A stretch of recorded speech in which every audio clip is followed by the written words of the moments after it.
Ladies and gentlemen, welcome to Sing 24 TV. Today, our discussion is targeted to the Luo community specifically.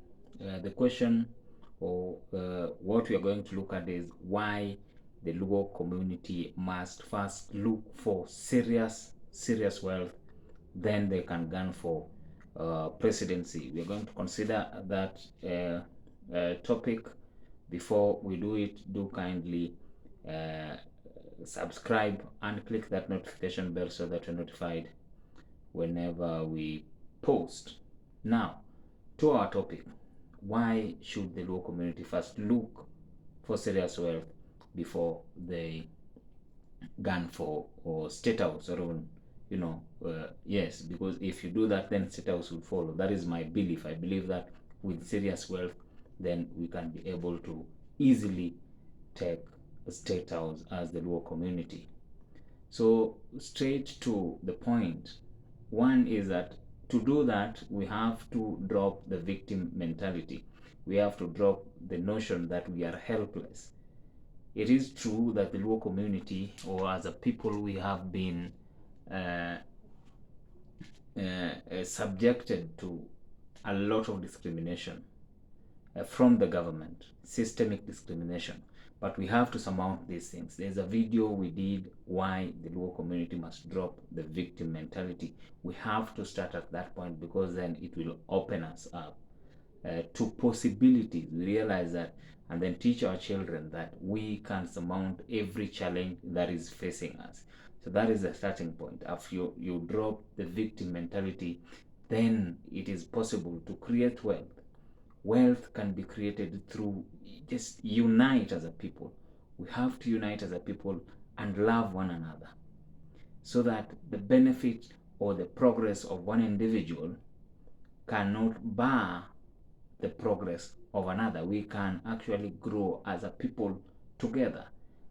Take, for example, the Kisi, what they do, they love one another. Somebody, when he's in or is doing business in Nairobi, he would have people coming from home and joining him in that business. And when they've worked for him for quite some time and they feel they can now venture out to do their own businesses, then they do so. It is very common with the Kisis, especially those who live, because I live so where there are a lot of Kisses, and I see that happen a lot. So you find somebody came from Kisi, did not have nothing, joined into a particular business, maybe as a makanga, and then 2 3 years down the line, he's owned a matatu, and not because he's had any sort of fallout with his Kisi employer or Kisi brother who brought him from home. No, but because they help one another. They bring you from home to come and actually work and progress. They do not just bring you to come and work for them throughout your life. That is not the intention. So for us Luos, we have to adopt that culture that we help one another. And helping one another is not to tie ourselves or to bring people and tie them to be our servants all through their lives, but to put measures to ensure that we help these people also achieve their dreams of becoming independent and becoming business owners, if at all that is what they want to venture into. The third thing is we have to also realize that in politics, two things are important, and I was stated by American political strategist Mark Hanna. Number one is money, and the other one he said he forgot. I also have forgotten the other one. So meaning, essentially, money is the only thing that is important in politics. So in politics, you have to have money. Without money, you can't have anything.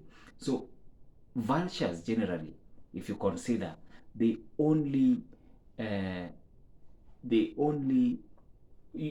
surround carcasses, meaning something that can be eaten. So where there are vultures, there is always carcasses. So you'll find people will support the person with money, whether or not they like him. You see, so a person who does not support or who is not getting some sort of financial help in return would find it very difficult to support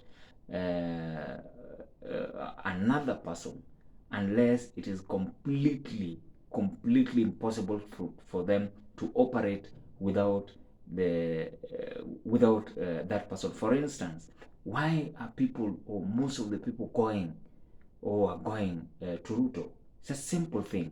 It's not because they love him so much. No, it's because they could get something from him. And that is a big contrast if you compare with Right Honorable Raila Odinga, whom a lot of people say ni mkono mgamu. He doesn't give so much or money to the people. So people just love him. So it is important to be loved in politics, but it is also important, very, very important, that some love have to be bought. Some love have to be bought. So this you bring through money. And Ruto, I think, understood that politics, two things are important, and that is money and nothing else. So you have money, you control everything. So the starting point is we must ensure that we have money, and to not only have money, but we must also be capable of using that money towards securing our future. One person also, even if you look at LUO Nyanza generally, it is very difficult to pinpoint people who are ultra rich, multi-billionaires, such as you could have in a place like in Central, for instance, where there are a lot of people who are very rich. In a single village, you could find over 20 billionaires, in that particular area. So if you extend it broadly, then there are a lot of them. So if they come to do some sort of fundraiser for their candidate, within a few hours, billions have been raised. You cannot find that in our in the local community. So we have to ensure that we have this thing, but these things cannot come overnight. People have to start somewhere. You start small. Even the Kikuyus did start small, and they did so through unity. They united and helped one another. So how can you do this? We have our women back at home doing what we call merry-go-round, things that really do not help. You're collecting money, and it's not really for investment. You are collecting it that eventually after 2 or 3 months, that money will go to someone else. So it doesn't really help. So the money itself loses value. It's different with what other communities are doing, especially if you consider let's say the Kikuyus. People come together, they collect money, and what do? They buy a plot. After buying a plot, they build that plot, and then they start collecting rent. Before you know it, these people own some sort of real estates. They become millionaires in their own rights, without necessarily even having to go to school, because they understand that money that is just kept would eventually lose value. So money have to be invested so that returns can be achieved. So if you look at our place, you'll find the only person with the ultra rich is only Right Honorable Raila Odinga, and that is why you find a lot of people have to coalesce just around him. I know he is someone who is loved, but the fact is also the fact that he is maintained that same level of wealth make him much more as the only person who can actually be engaged in terms of go out and negotiate on behalf of the community, because money also gives you status.